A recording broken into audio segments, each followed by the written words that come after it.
how's life these days for you? Let me just get this straight because we're sitting here in the aftermath of a presidential debate. You are unapologetic about who you're going to vote for, and you have been telling everybody and their grandparents that you see what's going on the left, et cetera, et cetera.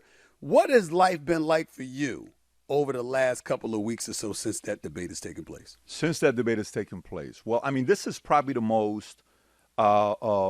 If we were to talk about a person who is the face of a league, okay, in sports, you're a sports guy. If you were to say, what is the worst performance the MVP or the face of the league has had in a finals game, in a fight where you're so disappointed, who would you say, right?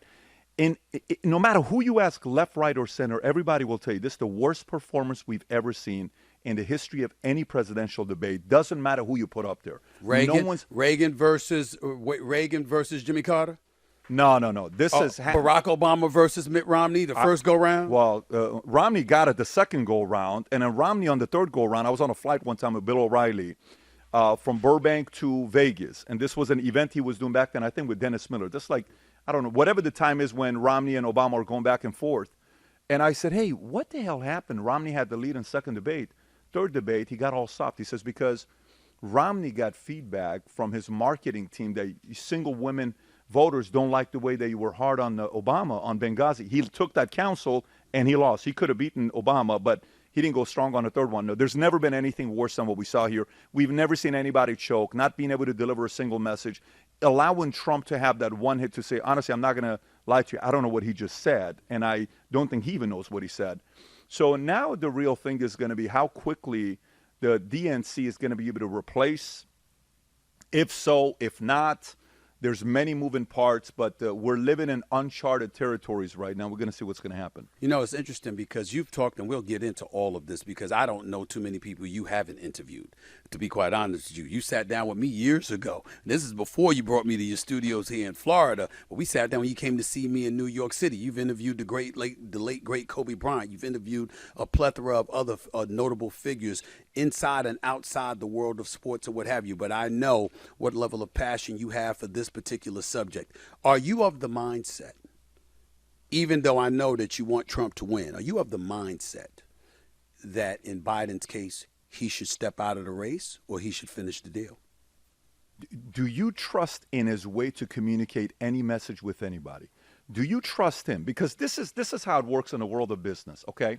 Let's just say, Stephen A., you're running a $3.5 trillion a year company. Let's call this company USA, okay?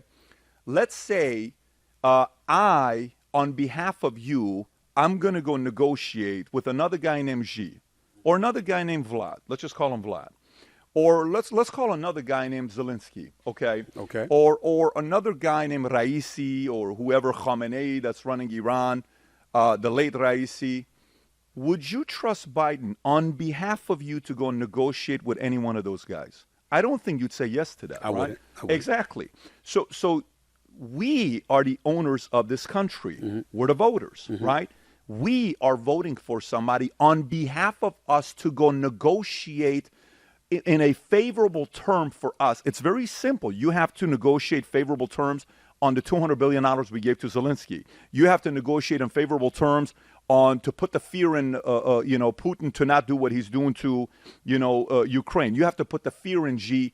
So to me, it starts that simple. It's not even about me and Trump are not friends. I've never broke bread with him to have like a conversation. You probably had more interactions with him one-on-one than I've had with him. I've met him at a UFC fight. Dana made the introduction.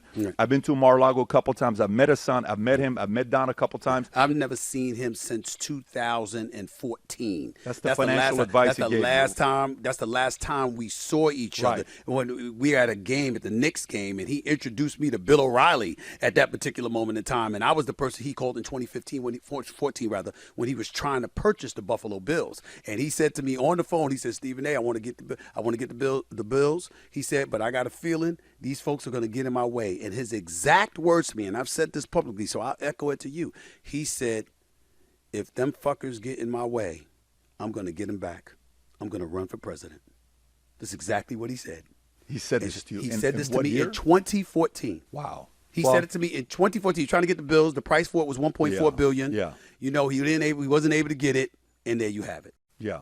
So think about, by the way, I spoke to him and I said, I'd love to see you on Stephen A. It's one of the first things I told him. I said, I'd love to see you on Stephen A. I think that would be a entertaining interview if you interview Trump. I wouldn't run from it. I'd gladly interview him. I know you would. And I think it'd be very entertaining for everybody to watch. And if they're watching it right now, they ought to consider it, especially if they did Logan Paul. It'd be a very different kind of an audience to speak to because a big part of the audience listens to you. So for me, I just did 3 interviews today. Today's, whatever the day is, day after 4th of July, we're sitting here. You're working a day after 4th of July.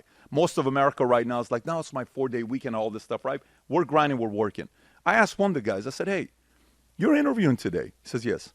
So you sure you want to work for a company that's working on 5th of July, day after 4th of July? Mm-hmm. He says, I asked the question myself, right?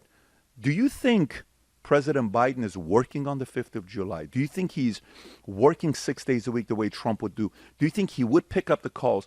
Do you think he would pick up the calls more than a Newsom? Do you think he would pick up the calls more than any of the other candidates? So the fact that they have him over a Trump as a candidate, I trust Trump in the locker room to sit down and talk to these guys with G.